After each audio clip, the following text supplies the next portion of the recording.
My name is Steve Casner, and I worked at ISI from September of 1973 until till June or so of 1995, and then have continued working here in the Valley on networking-related projects. Wonderful, wonderful. Tell us what your contribution was to TCP/IP and VinSurf and the history of the specification, and take us back to the 70s. So my work was actually to the side of TCP. I worked with Danny Cohen on packet audio, sending audio and video over the network. So we were trying to do unreliable transfers at the same time as what TCP was doing was reliability, providing reliability over this unreliable packet network.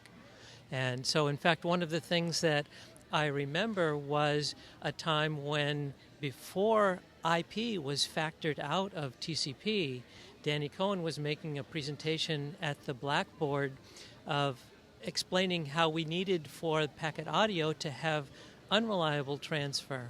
And he described the function of TCP sending traffic as a mathematical equation where the reliability function was represented by R. And he said what we could do would be to implement R to the -1, an unreliability function, to cancel it out, but that probably wouldn't be very effective. And so instead what we would like to do is separate out the addressing aspects in the IP, what became IP, from the reliability aspects that remain in TCP after version 3.5 or whatever when they were split. And were you aware that you were doing something groundbreaking? And when did it become so apparent that all of the things that the internet represent today were based on this early specification? I guess the kind of thing that led me to believe that this had grown out of the small world where we developed it was when I began seeing URLs on airport billboards. So that was both that step, and when I began seeing references in the comics, that was when I knew that it had escaped from our little world into the world at large. Clearly, it had already, much before that, become quite a bit larger than what it was when we first began. I guess the evidence of that is that the addressing scheme, which was set up for ARPANET and the 32-bit addresses of IP at the beginning, clearly began to become too small, and we had to develop the classified addresses, class A, B, C addresses, dividing up the address space to make more room for more hosts. That was the point where I guess we could see that it was growing beyond what was originally envisioned as an experiment. Wonderful, wonderful. Tell us about the significance of TCP/IP today, and help us understand how to communicate to kids the importance of this amazing event. Well, again, the function that TCP provides is to be able to reliably deliver data from one place to another.